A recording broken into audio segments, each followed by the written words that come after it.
ಈ ವಿಶ್ವಾವಸು ಸಂವತ್ಸರದ ಪುಷ್ಯಮಾಸದ ಶುಕ್ಲ ಪಕ್ಷದ ಏಕಾದಶಿ ನಾಡಿದ್ದು ಡಿಸೆಂಬರ್ 30ನೇ ತಾರೀಕು ಮಂಗಳವಾರದಂದು ಬರ್ತಾ ಇದೆ.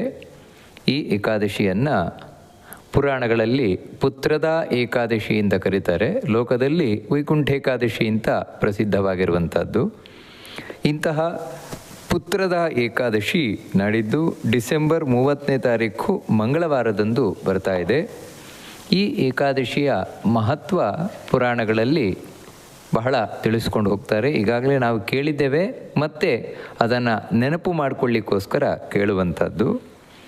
ವಿಶೇಷವಾಗಿ ಈ ಏಕಾದಶಿಯಲ್ಲಿ ನಾರಾಯಣನನ್ನು, ಲಕ್ಷ್ಮೀ ಸಹಿತನಾದ ನಾರಾಯಣನನ್ನು ವಿಶೇಷವಾಗಿ ಪೂಜಿಸಬೇಕು ಅಂತ ತಿಳಿಸ್ಕೊಂಡು ಹೋಗ್ತಾರೆ. ಮತ್ತು ಪ್ರತಿಯೊಂದು ಏಕಾದಶಿಯೂ ಕೂಡ ವಿದ್ಯಾವಂತಂ ಯಶಸ್ವಂತಂ ಕರೋತಿ ಚ ನರಂ. ಭಗವಂತ ಯಾರು ಏಕಾದಶಿ ವ್ರತವನ್ನು ಮಾಡ್ತಾರೆ ಭಕ್ತಿ ಶ್ರದ್ಧೆಗಳಿಂದ, ಅವರನ್ನು ವಿದ್ಯಾವಂತನನ್ನಾಗಿ ಮಾಡ್ತಾನಂತೆ. ಹಾಗೆ ಯಶಸ್ವಂತನಾಗಿ ಅಂತ ಹೇಳಿದರೆ ಒಳ್ಳೆ ಜ್ಞಾನವುಳ್ಳವನಾಗ್ತಾನು, ದೇವರ ಬಗ್ಗೆ ಬಹಳ ತಿಳ್ಕೊಂಡವನು ಆಗ್ತಾನೆ. ಅಷ್ಟು ಮಾತ್ರ ಅಲ್ಲ, ಲೋಕದಲ್ಲಿ ಅವನನ್ನು ಜನ ಹೊಗಳುವಂತೆ ಆಗ್ತದೆ. ಎದುರಿನಲ್ಲಿ ಮಾತ್ರ ಅಲ್ಲ, ಹಿಂದಿನಿಂದಲೂ ಕೂಡ ಅವನನ್ನು ಕೊಂಡಾಡ್ತಾರೆ, ಹೊಗಳ್ತಾರೆ. ಆ ರೀತಿ ಆಗ್ತಾನೆ ಆ ವ್ಯಕ್ತಿ. ಯಾಕಂದರೆ ಇದು ಭಗವಂತನ ಅನುಗ್ರಹದಿಂದಾಗಿ. ಅಷ್ಟು ಮಾತ್ರ ಅಲ್ಲ, ಪಾಪ ಹೋಗ್ತದೆ ಅಂತ ಹೇಳುವಂಥದ್ದು ಎಲ್ಲ ಏಕಾದಶಿಗೂ ಸಂಬಂಧಪಟ್ಟ ಹಾಗೆ ಇರುವಂಥದ್ದೇ. ಬರೀ ಏಕಾದಶಿ ವ್ರತವನ್ನು ಮಾಡುವುದರಿಂದಲ್ಲ, ಆ ವ್ರತದ ಕಥೆಯನ್ನು ಕೇಳುವುದರಿಂದಲೂ ಕೂಡ ಪಾಪ ಹೋಗ್ತದೆ ಅಂತ ಹೇಳ್ತಾ ಈ ಕಥೆಯನ್ನು ಕೃಷ್ಣ ಧರ್ಮರಾಜನಿಗೆ ತಿಳಿಸ್ಕೊಂಡು ಹೋಗ್ತಾನೆ. ಹಿಂದೆ ಭದ್ರಾವತಿ ಎಂಬಂತಹ ಒಂದು ಪಟ್ಟಣದಲ್ಲಿ ಸುಕೇತುಮಾನ್ ಎನ್ನುವಂತಹ ರಾಜ್ಯಭಾರ ಮಾಡ್ತಾ ಇದ್ದ. ಅವನ ಪತ್ನಿ ಶೈವ್ಯ ಅಂತ. ಅವನಿಗೆ ಎಲ್ಲವೂ ಇತ್ತು, ಒಂದೇ ಒಂದು ಕೊರತೆ, ಮಕ್ಕಳಿರಲಿಲ್ಲ. ಅದರಿಂದಾಗಿ ಮಕ್ಕಳಿಲ್ಲದ ಒಂದು ಕೊರತೆಗೆ ಸಿಲುಕಿ ತುಂಬ ದುಃಖಿತನಾಗಿದ್ದ. ಯಾವಾಗಲೂ ಅದೇ ಚಿಂತೆ ಅಂತೆ ಅವನಿಗೆ. ಧರ್ಮದಿಂದ ರಾಜ್ಯಭಾರ ಏನೋ ಮಾಡ್ತಾ ಇದ್ದ, ಆದರೆ ಚಿಂತೆ ಮಾತ್ರ ಗಂಡು ಮಕ್ಕಳಿಲ್ಲ ಅಂತ ಹೇಳುವಂಥದ್ದು ಒಂದೇ ಅವನಿಗೆ ಚಿಂತನೆ ಆಗಿತ್ತು. ಅದರಿಂದಾಗಿ ರಾಜ್ಯ ಇದ್ದರೂ, ಸಂಪತ್ತಿದ್ದರೂ, ಎಲ್ಲ ಸುಖ ಭೋಗಗಳಿದ್ದರೂ ಅವನಿಗೆ ಮಾತ್ರ ಸುಖ ಇರಲಿಲ್ಲ. ಅವನಿಗೆ, ಅವನ ಪತ್ನಿಗೆ ಯಾವಾಗಲೂ ದುಃಖಿತನಾಗಿ ಅಳತಾ ಇದ್ದಂತೆ. ಅವನ ಪಿತೃಗಳಿಗಾದರೂ ಇವನ ಕಣ್ಣೀರೇ ಯಾವಾಗಲೂ ಕೂಡ ತರ್ಪಣ, ಅಂದರೆ ಕಣ್ಣೀರಿನಿಂದ ತರ್ಪಣ ಕೊಡ್ತಾ ಇದ್ದ. ಯಾಕೆ ಅಂತ ಹೇಳಿದರೆ ಅಷ್ಟು ಕಣ್ಣೀರು ಹಾಕಿದಾನಂತೆ. ಇವನ ಅವಸ್ಥೆಯನ್ನು ನೋಡಿ ಅವನ ಪಿತೃಗಳು ಕೂಡ ಅಂದರೆ ಅವನ ತಂದೆ, ಅಜ್ಜ, ಮುತ್ತಜ್ಜ ಮುಂತಾದವರು ಅವರು ಕಣ್ಣೀರು ಹಾಕಿದ್ದಾರಂತೆ. ಅವರು ಕೂಡ ಯೋಚನೆ ಮಾಡ್ತಾರಂತ, ಹೌದು, ಇವನ ನಂತರ ನಮಗೊಂದು ಎಳ್ಳು ನೀರು ಬಿಡುವವರಾದರೂ ಯಾರಿದ್ದಾರೆ? ಯಾರೂ ಇಲ್ಲ ಅಂತ ಆಗೋಗ್ತದಲ್ವ, ವಂಶವೇ ನಿರ್ವಂಶ ಆಗಿ ಹೋಗ್ತದಲ್ವ ಅಂತ ಹೇಳಿ ತಾವು ಕೂಡ ಯೋಚನೆಯನ್ನು ಮಾಡ್ತಾ ಇದ್ದಾರಂತೆ. ಇವನು ತಾನು ಯೋಚನೆ ಮಾಡ್ತಾನೆ, ನರಸ್ಯ ಪುತ್ರಹೀನಸ್ಯ ನಾಸ್ತಿ ವೈ ಜನ್ಮನಃ ಫಲಂ ಅಪುತ್ರಸ್ಯ ಗೃಹಂ ಶೂನ್ಯಂ ಹೃದಯಂ ದುಃಖಿತಂ ಸದಾ.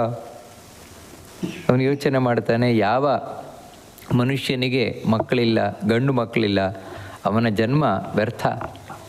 ಮಕ್ಕಳಿಲ್ಲದ ಮನೆ ಅದು ಶೂನ್ಯವಾದ ಮನೆ ಅಂತ ಹೇಳಿದ್ರೆ ಆ ಮನೆಯಲ್ಲಿ ಯಾವುದೇ ಒಂದು ಸುಖ ಇರುವುದಿಲ್ಲ, ದುಃಖವೇ ತುಂಬಿಕೊಂಡಿರುವಂಥದ್ದು.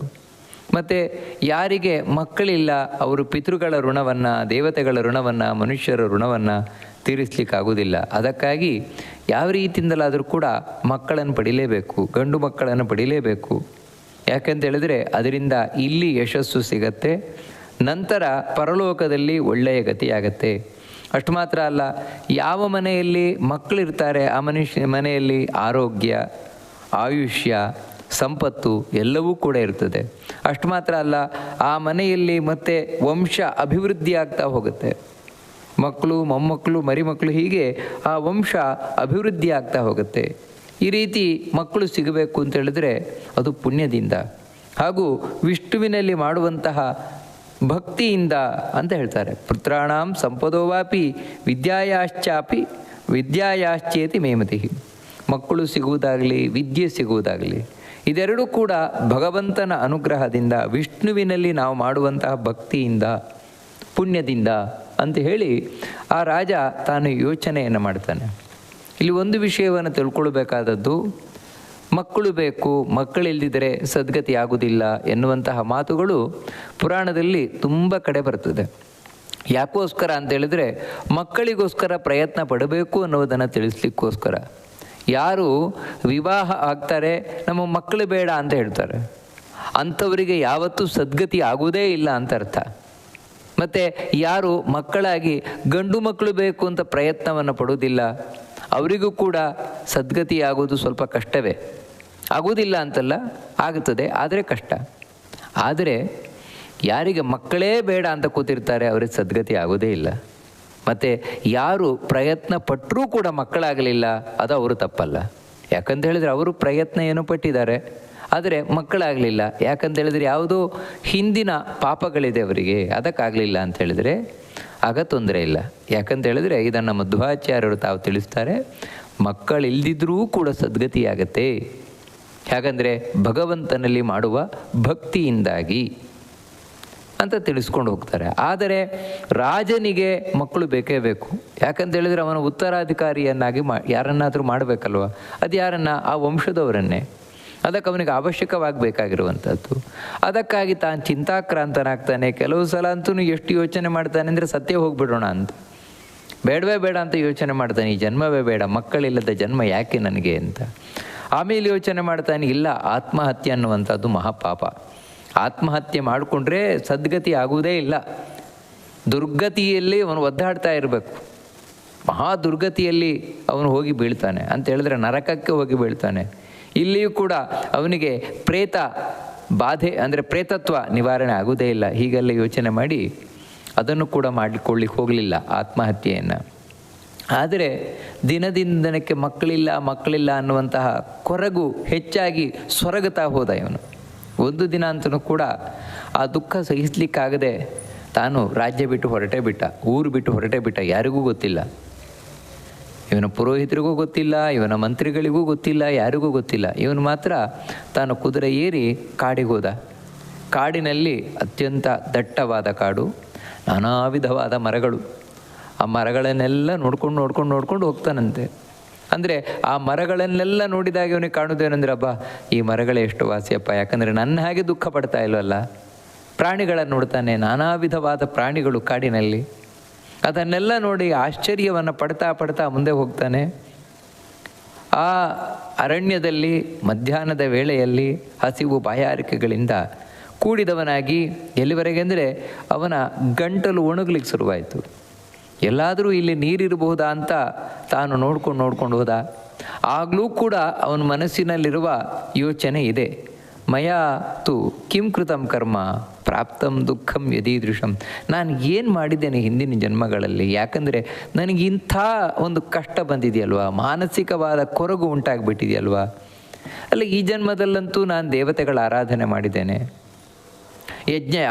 ಯಾಗಾದಿಗಳನ್ನು ಮಾಡಿದ್ದೇನೆ, ಬ್ರಾಹ್ಮಣರಿಗೆ ದಾನ ಧರ್ಮಾದಿಗಳನ್ನು ಮಾಡಿದ್ದೇನೆ. ಹಾಗಿದ್ದರೂ ಕೂಡ ಯಾಕೆ ನನಗೆ ಮಕ್ಕಳಾಗಲಿಲ್ಲ ಅಂತ ಈ ರೀತಿ ತಾನು ಯೋಚನೆಯನ್ನು ಮಾಡ್ತಾ ಹೋಗ್ತಾ ಇದ್ದಾನೆ.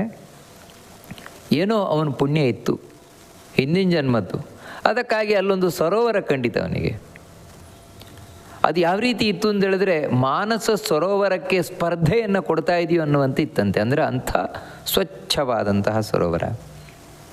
ಆ ಸರೋವರದಲ್ಲಿ ನಾನಾ ವಿಧವಾದಂತಹ ಜಲಚರ ಪ್ರಾಣಿಗಳು, ಪಕ್ಷಿಗಳು ಎಲ್ಲ ಇದ್ವಂತೆ. ಇವನು ಅದನ್ನು ನೋಡ್ತಾನೆ. ಅದರ ಸಮೀಪದಲ್ಲಿಯೇ ಒಂದು ಆಶ್ರಮವನ್ನು ಕಂಡ. ಆ ಆಶ್ರಮದಲ್ಲಿ ಋಷಿಗಳ ಹಾಗೆ ಇವನಿಗೆ ಕಾಣಿಸ್ತಾ ಇದ್ದಾರೆ, ನಾನಾ ವಿಧವಾಗಿರುವಂಥವರು. ಇವನು ಹೋಗಿ ಅವ್ರಿಗೆ ನಮಸ್ಕಾರವನ್ನು ಮಾಡಿದ. ನಮಸ್ಕಾರವನ್ನು ಮಾಡಿ ಕೇಳ್ತಾನೆ, ಸ್ವಾಮಿ, ತಾವು ಯಾರು? ಇಂತಹ ದಟ್ಟವಾದ ಕಾಡಿನಲ್ಲಿ ಯಾಕೋಸ್ಕರ ಇಲ್ಲಿ ವಾಸ ಮಾಡ್ತಾ ಇದ್ದೀರಿ ಅಂತ. ಅದಕ್ಕೆ ಆ ಮುನಿಗಳ ವೇಷದಲ್ಲಿದ್ದಂತಹ ದೇವತೆಗಳು ತಾವು ಹೇಳ್ತಾರೆ, ನೋಡಪ್ಪ ರಾಜನ್, ನಾವು ವಿಶ್ವೇ ದೇವತೆಗಳು ಅಂತ. ವಿಶ್ವೇ ದೇವತೆಗಳು ನಾವು ಇಲ್ಲಿ ಬಂದಿದ್ದೇವೆ. ಯಾಕೋಸ್ಕರ ಅಂತ ಹೇಳಿದ್ರೆ ಸ್ನಾನ ಮಾಡಲಿಕ್ಕೋಸ್ಕರ ಅಂತ. ಈ ಸರೋವರದಲ್ಲಿ ಸ್ನಾನ ಮಾಡಲಿಕ್ಕೋಸ್ಕರ ಬಂದಿದ್ದೇವೆ. ಯಾಕಂದರೆ ಇನ್ನು 5 ದಿನದಲ್ಲಿ ಮಾಘ ಸ್ನಾನ ಆರಂಭ ಆಗ್ತದೆ ಅಂತ ಹೇಳಿದ್ರೆ, ಪುಷ್ಯ ಮಾಸದ ಹುಣ್ಣಿಮೆಯಿಂದ ಮಾಘ ಮಾಸದ ಹುಣ್ಣಿಮೆಗೆವರೆಗೆ ಮಾಘ ಸ್ನಾನ ಅಂತ. ಮಾಘ ಮಾಸದ ಸ್ನಾನ ತುಂಬ ವಿಶೇಷವಾದಂತಹ ಸ್ನಾನ. ಈ 1 ತಿಂಗಳು ಬೆಳಗಿನ ಜಾವದಲ್ಲಿ ಸರೋವರ, ನದಿ ಮುಂತಾದಂತಹ ಪುಣ್ಯ ತೀರ್ಥಗಳಲ್ಲಿ ಮಿಂದರೆ ಬಹಳಷ್ಟು ಪುಣ್ಯ ಬರ್ತದೆ ಅಂತ. ಗಂಗೆಯಲ್ಲಂತೂ ಬಿಂದರೆ ಅಪಾರವಾದಂತಹ ಪುಣ್ಯ ಮಾಘ ಮಾಸದಲ್ಲಿ. ಅದಕ್ಕೋಸ್ಕರ ಅಲ್ಲಿ ಮಾಘ ಮೇಳ ಅಂತಲೇ ನಡೀತದೆ. ಅಂತಹ ಮಾಘ ಮಾಸ ಬಂದಿದೆಯಪ್ಪ. ಅದಕ್ಕೋಸ್ಕರ ನಾವು ಆ ಮಾಘ ಸ್ನಾನ ಮಾಡಲಿಕ್ಕೆ ಬಂದವರು ಈಗ ಏಕಾದಶಿ ಇವತ್ತಿದೆ. ಆ ಏಕಾದಶಿಯನ್ನು ನಾವು ಮಾಡ್ತಾ ಇದ್ದೇವೆ. ಇದು ಈ ಏಕಾದಶಿಯ ವೈಶಿಷ್ಟ್ಯ ಏನು ಅಂತ ಹೇಳಿದರೆ, ಇದು ಗಂಡು ಮಕ್ಕಳನ್ನು ಕೊಡುವ ಏಕಾದಶಿ. ಇದಕ್ಕೆ ಪುತ್ರದ ಏಕಾದಶಿ ಅಂತ ಕರೀತಾರೆ ಅಂತ ಹೇಳಿ ವಿಶ್ವದೇವತೆಗಳು ಹೇಳಿದ್ರಂತೆ ಆ ರಾಜನಿಗೆ.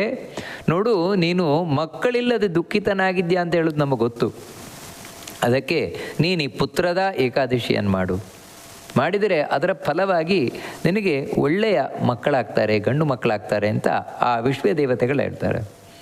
ರಾಜನಿಗಾದರೂ ಬಹಳ ಸಂತೋಷ ಆಯಿತು. ಓ, ನನ್ನ ಪುಣ್ಯದ ಫಲ ಇವತ್ತು ನನಗೆ ಲಭಿಸ್ತಾ ಇದೆ, ದೊರಕ್ತಾ ಇದೆ ಅಂತ ಹೇಳಿ ಆ ವಿಶ್ವದೇವತೆಗಳೊಂದಿಗೆ ಸೇರಿಕೊಂಡು ತಾನು ಈ ಪುತ್ರದ ಏಕಾದಶಿಯನ್ನು ಮಾಡಿದನಂತೆ.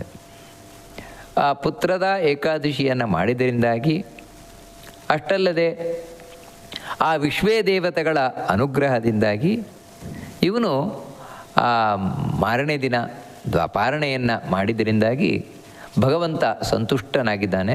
ಅಂದರೆ ಇಲ್ಲೇನೆಂದರೆ ಬರೀ ಹೊಟ್ಟೆಗೆ ಉಪವಾಸ ಅಂದರೆ ಆಹಾರ ಸ್ವೀಕಾರ ಮಾಡುವುದರಿಂದ ಅಷ್ಟೇ ದೇವರು ತೃಪ್ತನಾಗುವುದಿಲ್ಲ. ಮತ್ತೇನೆಂದರೆ ಯಾವುದೇ ಏಕಾದಶಿಯಲ್ಲೂ ಕೂಡ ನಾವು ನಿಯಮದಿಂದ ಕೂಡಿಕೊಂಡಿರಬೇಕು. ಅದೇ ವ್ರತ ಅಂತ ಕರೆಯೋದು ಅದನ್ನೇ. ವ್ರತ ಅಂತ ಹೇಳಿದರೆ ನಾವು ನಿಯಮಗಳನ್ನು ಸ್ವೀಕಾರ ಮಾಡುವುದು. ಇವತ್ತು ಆಹಾರವನ್ನು ಸ್ವೀಕಾರ ಮಾಡುವುದಿಲ್ಲ. ಇವತ್ತು ಯಾರು ಕೆಟ್ಟವರಿದ್ದಾರೆ ಅವರೊಟ್ಟಿಗೆ ಮಾತಾಡುವುದಿಲ್ಲ. ಕೆಟ್ಟ ವಿಚಾರವನ್ನು ನಾನು ಕೇಳಲಿಕ್ಕೆ ಹೋಗುವುದಿಲ್ಲ. ಮತ್ತು ಆದಷ್ಟು ಹಿಂಸೆಯನ್ನು ಮಾಡುವುದಿಲ್ಲ, ಸುಳ್ಳನ್ನು ಹೇಳುವುದಿಲ್ಲ, ಕೋಪವನ್ನು ಮಾಡುವುದಿಲ್ಲ.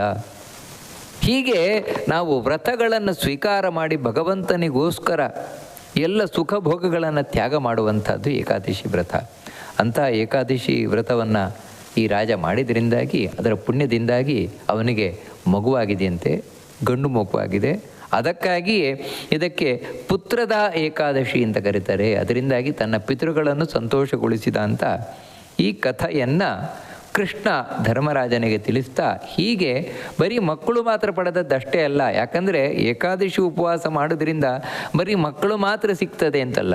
ಇದೊಂದು ಯಾವ ರೀತಿ ಕೃಷಿ ಮಾಡಲಿಕ್ಕೆ ಹೊರಟವನಿಗೆ ಬೆಳೆಯೊಂದಿಗೆ ಕಳೆ ಸಿಗ್ತದಲ್ವ, ಆ ರೀತಿ ಇದೊಂದು ಕಳೆ ಇದ್ದಾಗೆ. ಮುಖ್ಯವಾದ ಪ್ರಯೋಜನ ಏನು ಅಂತ ಹೇಳಿದರೆ, ಯಾರು ಏಕಾದಶಿ ವ್ರತವನ್ನು ಮಾಡ್ತಾರೆ ಅವರಿಗೆ ಧರ್ಮದಲ್ಲಿ, ದೇವರಲ್ಲಿ ಆಸಕ್ತಿ ಬರ್ತದೆ, ಭಕ್ತಿ ಬರ್ತದೆ. ಅದರಿಂದಾಗಿ ಜ್ಞಾನವನ್ನು ಸಂಪಾದನೆ ಮಾಡಿ ಭಗವಂತನ ಅನುಗ್ರಹವನ್ನು ಪಡೆದು ಸದ್ಗತಿಯನ್ನು ಹೊಂದುವಂಥದ್ದು, ಭಗವಂತನ ಲೋಕವನ್ನು ಹೊಂದುವಂಥದ್ದು ಏಕಾದಶಿಯ ಮುಖ್ಯವಾದಂತಹ ಫಲ. ಆ ಫಲವೂ ಕೂಡ ದೊರಕುತ್ತದೆ ಅಂತ ಇಷ್ಟು ಆ ಭಗವಂತ ಕೃಷ್ಣ ಧರ್ಮರಾಜನಿಗೆ ಇದರ ಮಹತ್ವವನ್ನು ತಿಳಿಸ್ತಾ ಇದ್ದಾನೆ. ಇಂತಹ ಏಕಾದಶಿ ಪುತ್ರದ ಏಕಾದಶಿ ಹಿಂದೆಯೇ ಹೇಳಿದಂತೆ ಡಿಸೆಂಬರ್ 30ನೇ ತಾರೀಕು ಮಂಗಳವಾರದಂದು ಬರ್ತಾ ಇದೆ. ಈ ವಿಷಯದಲ್ಲಿ ಯಾರೂ ಗೊಂದಲಕ್ಕೊಳಗಾಗೋದು ಬೇಡವೇ ಬೇಡ. ಯಾಕಂದರೆ ಕೆಲವು ಕಡೆ ಕ್ಯಾಲೆಂಡರ್ಗಳಲ್ಲಿರ್ಬೋದು, ಪಂಚಾಂಗಗಳಲ್ಲಿರ್ಬೋದು 31ನೇ ತಾರೀಕು ಏಕಾದಶಿಯಿಂದ ನಮೂದಿಸಲ್ಪಟ್ಟಿರಬಹುದು. ಅದು ತಪ್ಪೇ, ಅದರಲ್ಲಿ ಯಾವುದೇ ಸಂಶಯವೇ ಬೇಡ. 30ನೇ ತಾರೀಖೇ ಏಕಾದಶಿ ಬರುವಂಥದ್ದು. ಅದರ ಹಿಂದಿನ ದಿನ 29ನೇ ತಾರೀಕು ಸೋಮವಾರ ದಶಮಿಯ ಆಚರಣೆ, 30 ಏಕಾದಶಿ ಆಚರಣೆ, 31 ಬುಧವಾರ. ಅವತ್ತು ಬೆಳಗ್ಗೆ 6:50 ನಂತರ ಆಹಾರವನ್ನು ಸ್ವೀಕಾರ ಮಾಡಬಹುದು. ಮಾಡಿ ನಂತರ ಈ ಏಕಾದಶಿಯನ್ನು ನಾರಾಯಣ ರೂಪಿ ಭಗವಂತನಿಗೆ ಅರ್ಪಣೆಯನ್ನು ಮಾಡಿದರೆ ಏಕಾದಶಿಯ ವ್ರತ ಸಾರ್ಥಕವಾಗತ್ತೆ ಅಂತ ತಿಳಿಸ್ತಾ, ಎಂದಿನಂತೆ ಈ ಬಾರಿಯೂ ಕೂಡ ಪುಂಡರೀಕಾಕ್ಷ ಸ್ತೋತ್ರ ಅಥವಾ ಜಿತಂತೆ ಸ್ತೋತ್ರ ಅದರ ಚಿಂತನೆಯನ್ನು ನಡೆಸ್ತಾ ಅದರಲ್ಲಿ ಭಗವಂತನ ಬಳಿ ಪ್ರಾರ್ಥನೆಯನ್ನು ಮಾಡಿಕೊಳ್ಳುವುದು. ಅನಾಥಾಯ ಜಗನ್ನಾಥ ಶರಣ್ಯ ಶರಣಾರ್ಥಿನೇ ಪ್ರಸೀದ ಸೀದತೆ ಮಹ್ಯಂ ಮುಖ್ಯತೆ ಭಕ್ತವತ್ಸಲ. ದೇವರ ಹತ್ರ ಪ್ರಾರ್ಥನೆ ಮಾಡಿಕೊಳ್ಳುವಂಥದ್ದು, ಹೇ ಜಗನ್ನಾಥ, ಜಗದೊಡೆಯ ನೀನು. ಅಂದರೆ ಜಗತ್ತು ನಿನಗೇ ಸೇರಿರುವಂಥದ್ದು, ಯಾರಿಗೂ ಸೇರಿದ್ದಲ್ಲ. ಯಾಕಂತ ಹೇಳಿದ್ರೆ ಎಲ್ಲರೂ ಬರ್ತಾ ಇರ್ತಾರೆ, ಹೋಗ್ತಾ ಇರ್ತಾರೆ. ಮತ್ತು ಇಲ್ಲಿ ಶಾಶ್ವತವಾಗಿರುವವರು ಯಾರೂ ಇಲ್ಲ. ಇನ್ನೇನಂತ ಹೇಳಿದ್ರೆ ದೇವತೆಗಳಿರಬಹುದು. ಆ ದೇವತೆಗಳಾದರೂ ಹುಟ್ಟುವುದಕ್ಕಿಂತ ಮುಂಚೆಯೇ ಜಗತ್ತಿತ್ತು. ದೇವತೆಗಳು ಹುಟ್ಟುವುದಕ್ಕಿಂತ ಮುಂಚೆಯೂ ಈ ಜಗತ್ತಿತ್ತು ಅಂತ ಹೇಳಿದರೆ ಜಗತ್ತು ಯಾರಿಗೆ ಸೇರಿದ್ದು? ನೀನಿಂದಲೇ. ಯಾಕಂದರೆ ನೀನೇ ಸೃಷ್ಟಿ ಮಾಡಿದವನು. ಸೃಷ್ಟಿ ಮಾಡಿದವನಿಗೆ ಸೇರಿದ್ದು ತಾನೇ ಆ ವಸ್ತು. ಅದಕ್ಕೋಸ್ಕರ ನೀನೇ ಜಗತ್ತಿನ ಒಡೆಯ. ಅಷ್ಟು ಮಾತ್ರ ಅಲ್ಲ, ನೀನು ಬರೀ ಸೃಷ್ಟಿ ಮಾಡಿದವನು ಮಾತ್ರ ಅಲ್ಲ. ಇವಾಗ ಇಂಜಿನಿಯರ್ ಮನೆಯನ್ನು ಕಟ್ತಾನೆ, ಕಟ್ಟಿದ ಮೇಲೆ ಆ ಮನೆಯಲ್ಲಿರುವುದು ಯಾರೋ ಬೇರೆ, ಆ ಮನೆ ಮೇಲೆ ಮತ್ತೆ ಅವನಿಗೆ ಯಾವುದೇ ನಿಯಂತ್ರಣ ಇಲ್ಲ. ಈ ಜಗತ್ತನ್ನು ನಿರ್ಮಾಣ ಮಾಡಿದ್ದಾನೆ, ಈ ಜಗತ್ತನ್ನು ಇವತ್ತು ಸಂಪೂರ್ಣ ನಿಯಂತ್ರಣ ಮಾಡ್ತಾ ಇದ್ದಾನೆ. ತಾನು ಸ್ವತಂತ್ರವಾಗಿದ್ದುಕೊಂಡು ಅಸ್ವತಂತ್ರವಾದ ಈ ಜಗತ್ತನ್ನು ತಾನು ನಿಯಂತ್ರಣ ಮಾಡ್ತಾ ಇದ್ದಾನೆ, ಕಂಟ್ರೋಲ್ ಮಾಡ್ತಾ ಇದ್ದಾನೆ. ಅಷ್ಟು ಮಾತ್ರ ಅಲ್ಲ, ನಾಳೆ ಈ ಜಗತ್ತು ನಾಶ ಆಗುತ್ತೆ ಅಂದರೆ ತನ್ನಷ್ಟಕ್ಕೆ ತಾನೇ ಆಗೋದಲ್ಲ, ಅದನ್ನು ಮಾಡುವವನೇ ಇವನೇ.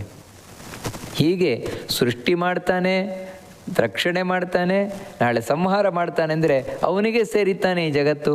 ಅವನೇ ಈ ಜಗತ್ತಿನ ಒಡೆಯ ಅಲ್ವಾ. ಅದಕ್ಕೋಸ್ಕರ ಜಗನ್ನಾಥ ಅಂತ ಭಗವಂತನನ್ನು ಕರೀತಾ, ಹೇ ಶರಣ್ಯ. ಶರಣ್ಯ ಅಂತ ಹೇಳಿದರೆ ಯಾರು ರಕ್ಷಣೆಯನ್ನು ಬಯಸಿ ಬಂದವರಿದ್ದಾರೆ ಅವರಿಗೆ ರಕ್ಷಕನಾಗಿರುವವನು, ಆಶ್ರಯ ನೀನು, ಶೆಲ್ಟರ್ ಅಂತ ಭಗವಂತನೇ. ನನ್ನ ಬಗ್ಗೆ ಪ್ರಸೀದ, ಪ್ರಸೀದ ಅಂದರೆ ಪ್ರಸನ್ನನಾಗು, ಅಂದರೆ ನನ್ನ ಬಗ್ಗೆ ಖುಷಿಯಾದ ಸಂತೋಷವಾದ ಮನೋಭಾವನೆ ಉಳ್ಳವನಾಗು ಸ್ವಾಮಿ. ಪ್ರಸೀದ ಅಂದರೆ ಹಾಗೆ, ನನ್ನ ಬಗ್ಗೆ ನೀನು ಸಂತೋಷದ ಮನೋಭಾವನೆ ಉಳ್ಳವನಾಗು, ಒಳ್ಳೆಯ ಮನೋಭಾವನೆ ಉಳ್ಳವನಾಗು ಸ್ವಾಮಿ. ಎಂಥವನ ಬಗ್ಗೆ ಅಂದರೆ ಅನಾಥಾಯ, ನನಗೆ ನೇನು ಬಿಟ್ಟು ಇನ್ಯಾರೂ ಗತಿ ಇಲ್ಲ, ನಿನ್ನನ್ನೇ ನಾನು ಆಶ್ರಯಿಸಿರುವಂಥವನು. ಅಂದರೆ ಇಲ್ಲಿ ನಾವಿದ್ದು ಕೂಡ ಇಲ್ಲ, ನನಗೆ ಮನೆ ಇದೆ, ಹೆಂಡತಿ ಮಕ್ಕಳು ಗಂಡ ತಂದೆ ತಾಯಿ ಮುಂತಾದವರೆಲ್ಲ ಇದ್ದಾರೆ, ದುಡ್ಡಿದೆ, ಆಸ್ತಿ ಇದೆ, ಪಾಸ್ತಿ ಇದೆ, ಇಷ್ಟೆಲ್ಲ ಇದ್ದು ಕೂಡ ನನ್ನನ್ನು ಅನಾಥ ಅಂತ ನಾನು ಕರೆದುಕೊಳ್ಳುವಂಥದ್ದು ನನ್ನ ತಂದೆ ತಾಯಿಗೆ ಅವಮಾನ ಮಾಡಿದಾಗಲ್ವ, ಹೆಂಡತಿ ಮಕ್ಕಳು ಅವರಿಗೆಲ್ಲ ಅವಮಾನ ಮಾಡಿದಾಗಲ್ವ. ಅಂದರೆ ಇದ್ದೂ ಕೂಡ ಇಲ್ಲ ಅಂತ ಹೇಳುವುದು ತಪ್ಪಲ್ವ, ಅಥವಾ ದೇವರ ಬಳಿ ಸುಳ್ಳು ಹೇಳಿದಾಗಲ್ವ.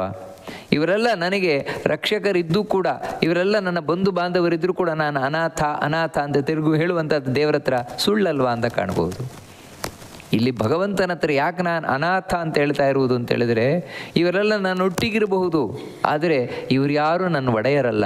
ನಾಥ ಅಂದರೆ ಒಡೆಯ. ಒಡೆಯ ಅಂತ ಹೇಳಿದ್ರೆ ನನ್ನ ಜವಾಬ್ದಾರಿಯನ್ನು ಹೊತ್ತಿರುವವನು. ನನ್ನ ಜವಾಬ್ದಾರಿಯನ್ನು ಹೊತ್ತವರು ಇವರು ಯಾರೂ ಅಲ್ಲ. ಯಾಕಂದರೆ ನಮ್ಮೊಟ್ಟಿಗಿದ್ದಾರಷ್ಟೇ ಋಣಾನುಬಂಧದಿಂದ. ಎಷ್ಟು ದಿನ ಋಣ ಇದೆಯೋ ಅಷ್ಟು ದಿನ ಇರ್ತಾರಷ್ಟೇ.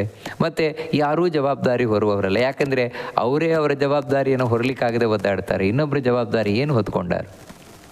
ಮತ್ತೇನೆಂದರೆ ಜವಾಬ್ದಾರಿ ಹೊತ್ತವ ಭಗವಂತನೇ. ಅವನು ಜವಾಬ್ದಾರಿ ಹೊತ್ತಿರುವುದರಿಂದಲೇ ನಾವಿವತ್ತು ಇಷ್ಟು ದಿನ ಬದುಕಿದ್ದೇವೆ, ಬದುಕುತ್ತಾ ಇದ್ದೇವೆ. ಉಳಿದವರು ಏನು ಮಾಡಿಯಾರು ಅಂತ ಹೇಳಿದ್ರೆ ಬದುಕಿಸುವವರಲ್ಲ. ಮತ್ತೇನೆಂದರೆ ಬದುಕಿಸಲಿಕ್ಕೆ ಕೇವಲ ಪ್ರಯತ್ನ ಪಡುವವರಷ್ಟೇ. ಅದು ಹೇಗೆ ಅಂತ ಹೇಳಿದರೆ ಅವರಿಗೂ ಬದುಕಿಸ್ಲಿಕ್ಕೆ ಆಗೋಲ್ಲ. ಮತ್ತು ಇನ್ನೊಬ್ಬನ ಹತ್ರ ತಾವು ಕಾಡಿ ಬೇಡಿ, ಅಂದರೆ ರೋಗ ಬಂತು ಅಂತ ಹೇಳಿದ್ರೆ ಡಾಕ್ಟ್ರ್ ಹತ್ರ ಹೋಗಿ ಡಾಕ್ಟ್ರ್ ಹತ್ರ ಕಾಡಿ ಬೇಡಿ ಯಾಗಾದರೂ ಇವನನ್ನು ಉಳಿಸಿ ಇಷ್ಟೇ ಮಾಡುವಂಥವ್ರು.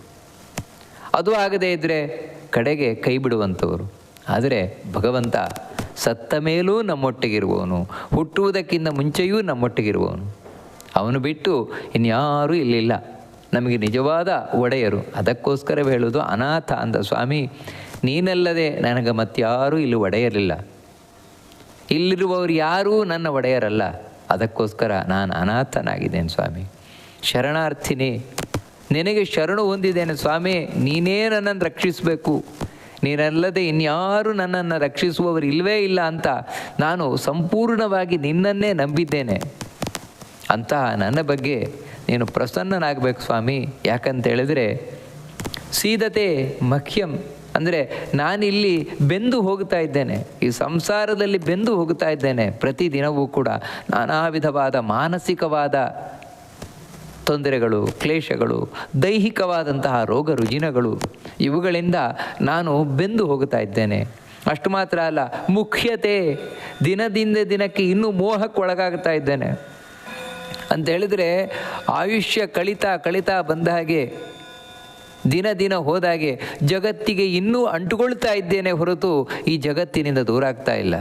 ಅಂತ ಹೇಳಿದ್ರೆ ಈ ಜಗತ್ತಿನ ಮೇಲೆ, ಈ ಸಂಸಾರದ ಮೇಲೆ, ಹೆಂಡತಿ ಮಕ್ಕಳು, ಆಸ್ತಿ ಪಾಸ್ತಿ, ದುಡ್ಡು ಕಾಸು, ಇವುಗಳೆಲ್ಲ ಅಟ್ಯಾಚ್ಮೆಂಟ್ ದಿನದಿಂದ ದಿನಕ್ಕೆ ಹೆಚ್ಚಾಗ್ತಾ ಇದೆ. ಇದು ಬಹಳ ಕಷ್ಟದ ವಿಷಯ. ಯಾಕೆ ಅಂತ ಹೇಳಿದ್ರೆ ಒಂದು ದಿನ ಬಿಟ್ಟು ಹೋಗಬೇಕಾದ ಈ ಜಗತ್ತಿನ ಬಗ್ಗೆ ನಾವು ಹೆಚ್ಚು ಹಚ್ಚಿಕೊಂಡು ಅಂತ ಹೇಳಿದರೆ ಆ ರೀತಿ ಆಯಿತು ಅಂದರೆ ಸಾಯುವಾಗ ಅತ್ಯಂತ ವೇದನೆ, ಸತ್ತ ಮೇಲಂತೂ ತೀರಲಾರದ ನೋವು. ಯಾಕಂತ ಹೇಳಿದ್ರೆ ಹಚ್ಚಿಕೊಂಡಿದ್ದ ಕಾರಣ. ಆ ಕಾರಣದಿಂದಾಗಿ ಸ್ವಾಮಿ ನಾನು ತುಂಬ ಹಚ್ಚಿಕೊಳ್ತಾ ಇದ್ದೇನೆ, ನನ್ನ ಬಗ್ಗೆ ಪ್ರಸನ್ನನಾಗಿ ನನಗೆ ಈ ಮೋಹದಿಂದ ಬಿಡುಗಡೆಗೊಳಿಸು ಸ್ವಾಮಿ. ಹೇ ಭಕ್ತವತ್ಸಲ, ಭಕ್ತರಲ್ಲಿ ಬಹಳ ವಾತ್ಸಲ್ಯವುಳ್ಳವನೇ, ಪ್ರೀತಿ ಉಳ್ಳವನೇ ಅಂತ ಹೇಳ್ತಾ, ಮಂತ್ರಹೀನಂ ಕ್ರಿಯಾಹೀನಂ ಭಕ್ತಿಹೀನಯ್ಯದರ್ಚನಂ ತತ್ಕ್ಷಂತವ್ಯಂ ಪ್ರಪನ್ನಾನಾಂ ಅಪರಾಧ ಸಹೋ ಯಸಿ ಹೆಸಿ.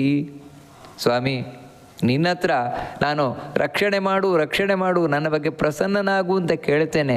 ಆದರೆ ಕೇಳಲಿಕ್ಕೆ ಬಾಯಿ ಇಲ್ಲ, ಭಿನ್ನ ಹಕ್ಕೆ ಬಾಯಿ ಇಲ್ಲವಯ್ಯ ಅಂತ ಹೇಳಿದಾಗೆ. ಯಾಕಂದರೆ ನಾನು ನಿನಗೋಸ್ಕರ ಏನೂ ಮಾಡಿಲ್ಲ. ಪೂಜೆ ಮಾಡಿದ್ದೇನೆ ಅಂತ ಹೇಳೋಣ, ನಾನು ನಿನ್ನ ಪೂಜೆ ಮಾಡಿದ್ದೇನಲ್ಲ, ನನ್ನ ರಕ್ಷಣೆ ಮಾಡು ಅಂತ ಹೇಳಿದರೆ ಎಂಥ ಪೂಜೆ? ಮಂತ್ರಹೀನಂ. ಒಂದು ಮಂತ್ರವೂ ಸರಿಯಾಗಿ ಹೇಳಲಿಲ್ಲ, ಮಂತ್ರವೇ ಬರಲ್ಲ, ಬಂದ ಮಂತ್ರವನ್ನು ಸರಿಯಾಗಿ ಹೇಳಲ್ಲ, ಹೇಳಿದರೂ ಅರ್ಥ ಅಂತೂ ಮೊದಲೇ ಗೊತ್ತಿಲ್ಲ, ಅರ್ಥ ಗೊತ್ತಿದ್ರೂ ಸರಿಯಾಗಿ ಗೊತ್ತಿಲ್ಲ, ಸರಿಯಾಗಿ ಗೊತ್ತಿದ್ರೂ ಕೂಡ ಅದನ್ನು ಮನಸ್ಸಿಗೆ ತಂದುಕೊಳ್ಳಿಕ್ಕಾಗೋಲ್ಲ. ಎಷ್ಟೆಲ್ಲ ತೊಂದರೆಗಳಿದೆ. ಕ್ರಿಯಾಹೀನಂ. ಇನ್ನು ನಿನಗೆ ಖುಷಿಯಾಗಬೇಕು ಅಂದರೆ ಯಾವ ರೀತಿ ಮಾಡಬೇಕು ಅಂತ ಗೊತ್ತಿಲ್ಲ. ಅಭಿಷೇಕ ಹೇಗೆ ಮಾಡಬೇಕು, ಅರ್ಚನೆ ಹೇಗೆ ಮಾಡಬೇಕು, ಆರತಿ ಹೇಗೆ ಮಾಡಬೇಕು, ನೈವೇದ್ಯ ಹೇಗೆ ಮಾಡಬೇಕು ಗೊತ್ತಿಲ್ಲ ನನಗೆ. ಕ್ರಿಯಾಹೀನಂ. ಭಕ್ತಿಹೀನಂ. ಭಕ್ತಿಯಂತೂ ಮೊದಲೇ ಇಲ್ಲ ಸ್ವಾಮಿ. ಅಲ್ಲ, ನಾನಿವಾಗ ಭಕ್ತಿಯಿಂದಲೇ ಪ್ರಾರ್ಥನೆ ಮಾಡ್ತಾ ಇರೋದಲ್ವ. ಭಕ್ತಿ ಇಲ್ಲದೆ ಇದ್ದರೆ ನಾವಿದನ್ನು ಕೇಳಲಿಕ್ಕೆ ಬರ್ತೇವಾ? ದೇವರನ್ನು ಸ್ತೋತ್ರ ಮಾಡಲಿಕ್ಕೆ ಬರ್ತೇವಾ? ಮತ್ತು ಯಾಕೆ ಭಕ್ತಿಹೀನಂ ಅಂತ ದೇವ್ರ ಮುಂದೆ ಹೇಳೋದು ಅಂತ ಹೇಳಿದರೆ, ಸ್ವಾಮಿ ನಾನು ಭಕ್ತಿ ಅಂತ ಮಾಡ್ತಾ ಇದ್ದೇನೆ, ಆದರೆ ನಿಜವಾದ ಅಟ್ಯಾಚ್ಮೆಂಟ್, ಯಾಕಂದರೆ ಭಕ್ತಿ ಅನ್ನುವಂಥದ್ದು ನಾವು ದೇವರಲ್ಲಿ ಮಾಡುವಂತಹ ಸ್ನೇಹ, ಬಿಡಲಾರದ ನಂಟು ದೇವರಲ್ಲಿ. ಆ ಬಿಡಲಾರದ ನಂಟು ಇಲ್ಲ ಸ್ವಾಮಿ ನನಗೆ ನಿನ್ನಲ್ಲಿ. ಅಂದರೆ ನಾನು ಏನನ್ನ ಬೇಕಾದರೂ ಬಿಟ್ಟೇನು, ದೇವರನ್ನು ಬಿಡಲಾರೆ. ದೇವರು ಬೇಕೇ ಬೇಕು ನನಗೆ ಅಂತ ಜೀವನವನ್ನು ದೇವರಿಗಾಗೇ ಯಾರು ಮುಡುಪಾಗಿಡ್ತಾನೆ ಅವನು ಭಕ್ತಿ ಉಳ್ಳವ. ಆದರೆ ನಾನಿಲ್ಲ, ಮತ್ತು ನನಗೋಸ್ಕರ ಜೀವನ ಮುಡುಪಾಗಿಟ್ಟಿರುವವನು, ನನಗಾಗಿ ನಿನ್ನ ಹತ್ರ ಪ್ರಾರ್ಥನೆ ಮಾಡ್ಕೊಳ್ತಾ ಇರುವವನು ನಾನು. ಅಂದರೆ ಸ್ವಾರ್ಥಿಯಾಗಿ ನಿನ್ನ ಪ್ರಾರ್ಥನೆ ಮಾಡ್ತಾ ಇರುವವನು. ನನ್ನಲ್ಲಿ ಎಲ್ಲಿ ಭಕ್ತಿ ಇದೆ ಸ್ವಾಮಿ? ಅಂತಹ ಅರ್ಚನೆಯನ್ನು ಮಾಡಿದ್ದೇನೆ, ಪೂಜೆ ಮಾಡಿದ್ದೇನೆ. ಅಂತಹ ನನ್ನ ಅಪರಾಧಗಳನ್ನು ಕ್ಷಮಿಸಬೇಕು ಸ್ವಾಮಿ ನೀನು. ಯಾಕೆಂತ ಹೇಳಿದರೆ ನೀನು ಲೋಕದಲ್ಲಿ ಪ್ರಸಿದ್ಧನಾಗಿರುವವನು. ಏನಂದರೆ ಶರಣು ಹೊಂದಿದ್ದಾರೆ ಯಾರು ನಿನ್ನನ್ನು ನಂಬುತ್ತಾರೆ, ಸ್ವಾಮಿ ನೀನೇ ಗತಿ ಅಂತ ನಂಬುತ್ತಾರೆ, ಅಂಥವರು ಎಷ್ಟು ಅಪರಾಧ ಮಾಡಿದರೂ ಸಹಿಸಿಬಿಡ್ತಾನಂತೆ ಭಗವಂತ. ಶರಣಾಗತ ವತ್ಸಲ ಅಂತ ದೇವರಿಗೆ ನಾವು ಸ್ವಾಮಿ ನೀನೇ ಗತಿ, ನನ್ನನ್ನು ಹೇಗಾದರೂ ಉದ್ಧಾರ ಮಾಡು ಅಂತ ಮತ್ತೆ ನಾವು ಕೇಳ್ತಾ ಇದ್ದರೆ ನಮ್ಮ ಎಲ್ಲ ತಪ್ಪುಗಳನ್ನು ಮನ್ನಿಸ್ತಾನಂತೆ. ಅದಕ್ಕೆ ತಪ್ಪುಗಳನ್ನು ಮನ್ನಿಸುವುದರಲ್ಲಿ, ಪಾಪವನ್ನು ಕ್ಷಮಿಸುವುದರಲ್ಲಿ ನಾರಾಯಣನನ್ನು ಬಿಟ್ಟರೆ ಇನ್ನೊಬ್ಬರು ಇಲ್ಲ. ಇದನ್ನು ನರಕದಲ್ಲಿಯೂ ಕೂಡ ಯಮದೂತರಿಗೆ ಇದೇ ಮಾತನ್ನು ಹೇಳ್ತಾರೆ. ಅದಕ್ಕೋಸ್ಕರ ನನ್ನ ಎಲ್ಲ ಅಪರಾಧಗಳನ್ನು ಕ್ಷಮಿಸಿ ನನ್ನನ್ನು ಉದ್ಧರಿಸಬೇಕು ಸ್ವಾಮಿ ಅಂತ ಹೇಳುವಂತಹ ಈ ಪುಂಡರೀಕಾಕ್ಷ ಸ್ತೋತ್ರ ಅಥವಾ ಜಿತಂತೆ ಸ್ತೋತ್ರದ ಈ ಮಾತುಗಳು ಬಹಳ ಸುಂದರವಾದವುಗಳು. ಅದನ್ನು ನಾವು ಮನಸ್ಸಿನಲ್ಲಿ ಅನುಸಂಧಾನವನ್ನು ಮಾಡಿಕೊಳ್ತಾ ಏಕಾದಶಿ ವ್ರತವನ್ನು ಆಚರಿಸೋಣ ಅಂತ ಹೇಳ್ತಾ ಈ ಮಾತನ್ನು ಭಗವಂತನಿಗೆ ಅರ್ಪಣೆಯನ್ನು ಮಾಡೋಣ. ಶ್ರೀಕೃಷ್ಣ ಅರ್ಪಣಮಸ್ತು.